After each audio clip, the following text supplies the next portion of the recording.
Siswa-siswi kelas 8, sehat semua dan tetap semangat. Sarangeo. Anak-anak Miss yang Miss kasihi, sudah mengenal Miss kan? Tidak ada yang lupa kan? Mana tahu ada yang lupa. Sebelum memulai proses belajar, marilah kita mendengarkan lagu ini. Janjimu seperti fajar pagi hari,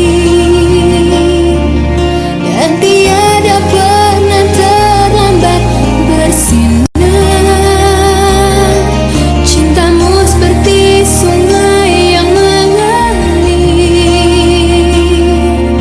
dan ku tahu betapa dalam kasih-Mu.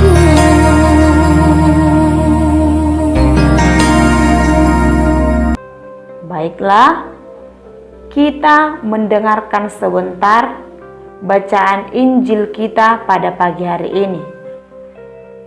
Kita lihat bacaan Injil kita diambil dari Yohanes 20 ayat 1 sampai 2 dan dilanjutkan dengan 11 dan 18. Dengarkan ayat Injilnya ya nak, biar ibu baca.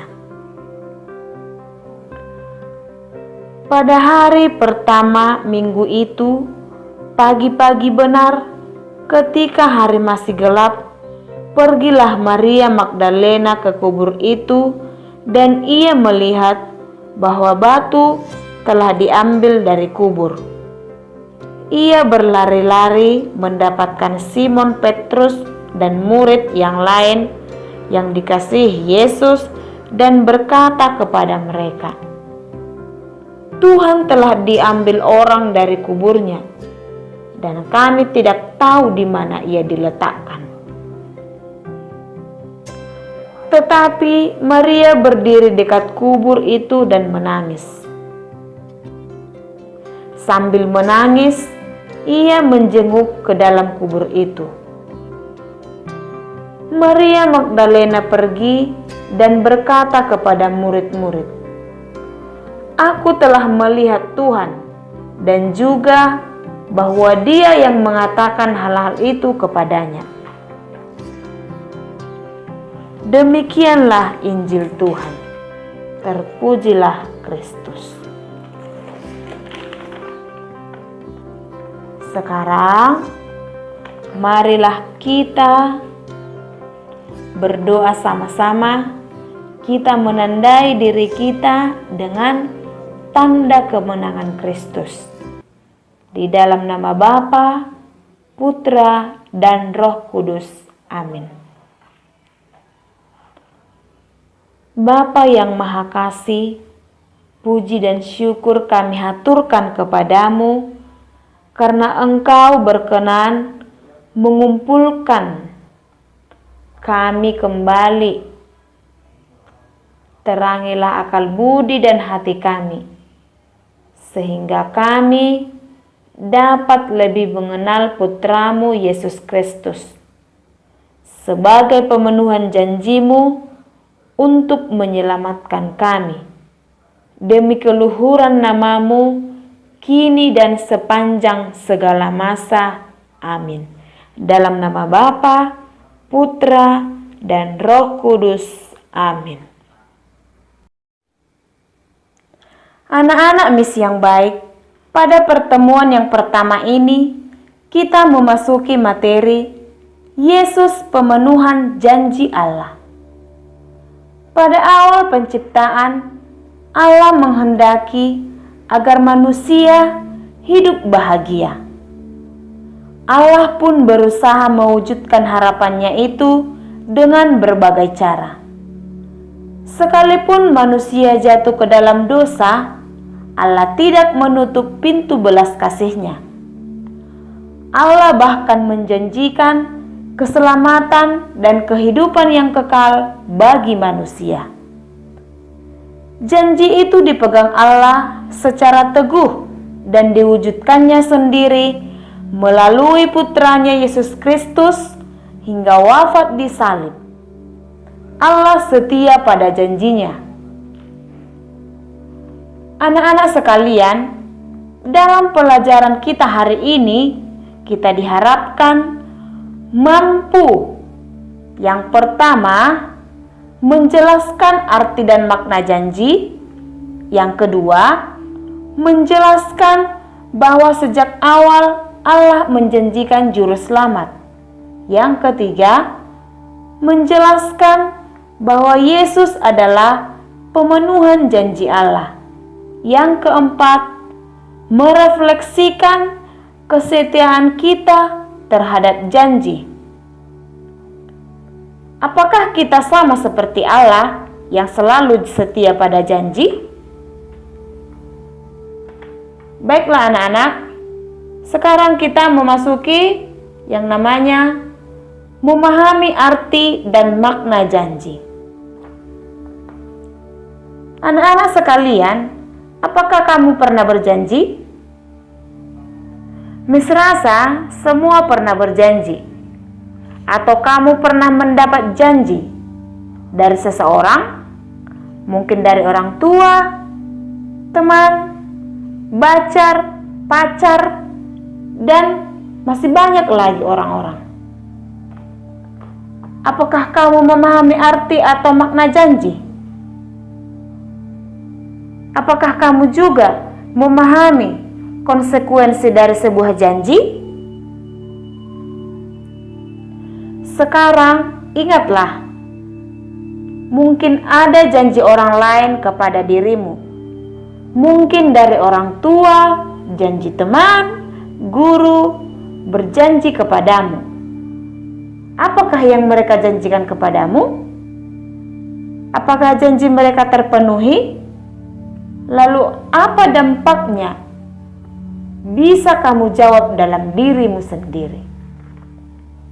Nah, berdasarkan pengalaman itu, kita dapat menyimpulkan bahwa janji adalah kesepakatan antara dua belah pihak untuk melakukan atau mewujudkan sesuatu atau niat yang ditetapkan kepada diri sendiri untuk digenapi sesuai waktu yang sudah ditentukan. Makna janji adalah pemenuhannya. Sebuah janji akan kehilangan maknanya jika tidak digenapi. Maka orang tidak boleh berjanji sembarangan, ataupun orang tidak boleh berjanji asal-asalan atau seenaknya saja. Konsekuensi janji lebih penting daripada isi janji itu sendiri. Janji yang tidak dipenuhi adalah janji palsu, janji kosong, bahkan dikatakan ingkar janji. Tidak ada janji jika tidak dipenuhi. Maka makna janji dalam pemenuhannya, dampak yang terjadi jika janji dipenuhi adalah mendapat kepercayaan dari orang lain, senang dan bangga dapat memenuhi harapan orang, hidup tenang karena tidak diuber-uber hutang janji, tumbuh menjadi pribadi yang bertanggung jawab, dapat dipercaya dan berintegritas. Nah, ada lagi kira-kira dampak yang Anda rasakan ketika Anda memenuhi janji? Sebaliknya, dampak yang terjadi jika janji tidak dipenuhi adalah mendapat penilaian negatif dari orang lain, dijuluki tukang bohong, tukang janji palsu, sulit mendapat kepercayaan dari orang lain.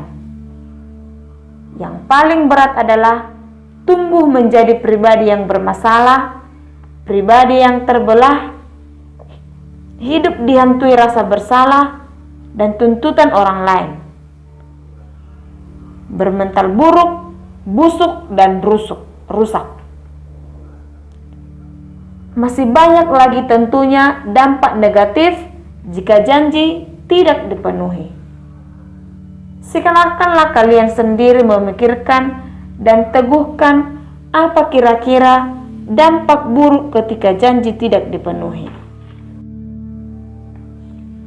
Sekarang kita gali pengalaman kitab suci tentang janji Allah. Nah, bagaimana dengan Allah? Apakah Allah setia dengan janjinya? Atau dia ingkar janji? Ketika manusia jatuh ke dalam dosa, hubungan manusia dengan Allah putus. Akibatnya, manusia susah dan menderita. Kita tahu bahwa upah dosa adalah maut. Namun, Allah tidak ingin manusia binasa. Ia berkehendak menyelamatkan manusia. Dia pun berjanji mengutus penolong. Penolong itu bahkan telah dinubuatkan. Apa itu nubuat? Nubuat adalah pernyataan akan suatu misteri yang akan terjadi dan biasanya disampaikan oleh para nabi. Berikut ini ada beberapa teks kitab suci yang berisi nubuat tentang janji Allah untuk mengutus penolong kepada manusia. Penolong yang akan menyelamatkan manusia dari dosa. Mari kita temukan dan menggarisbawahi kalimat nubuat tentang janji Allah. Kamu bisa melihat di kitab sucimu masing-masing dari yang pertama Yeremia 23 ayat 5. Yang kedua dari Mika 5 ayat 2. Yang ketiga dari Yesaya 11 ayat 1 sampai 2.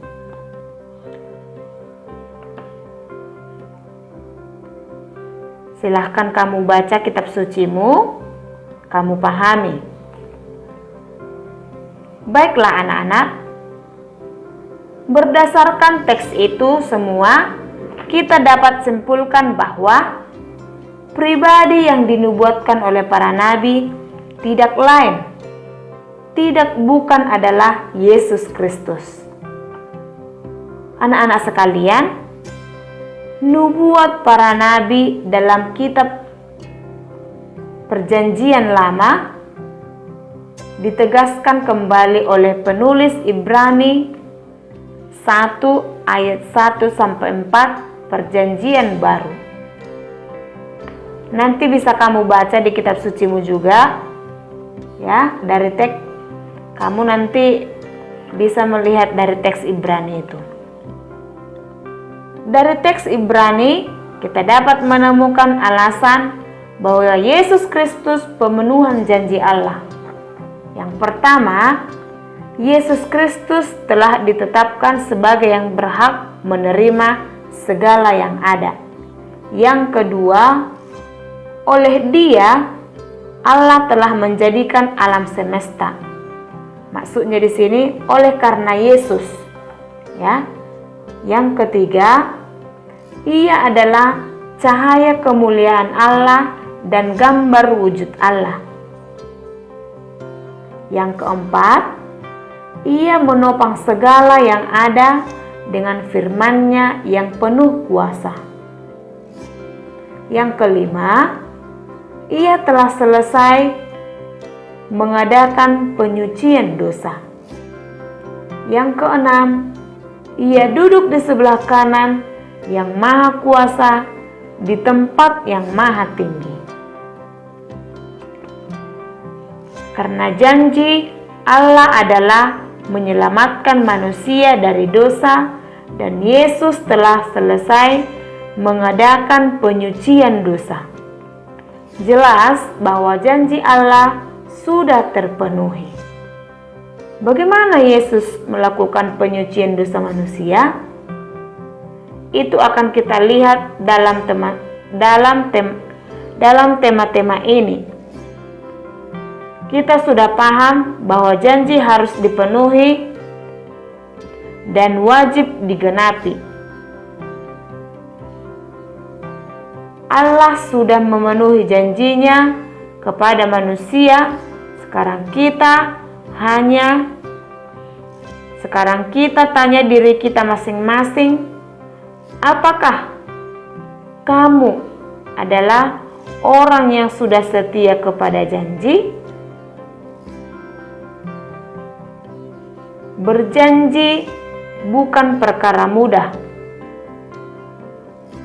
Tepat janji akan dipuji, ingkar janji hancur harga diri.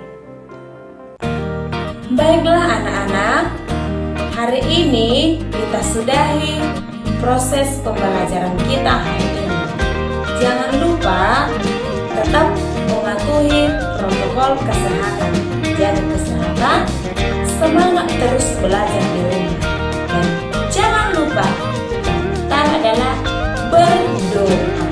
Ingat, jangan lupa untuk berdoa. Oke?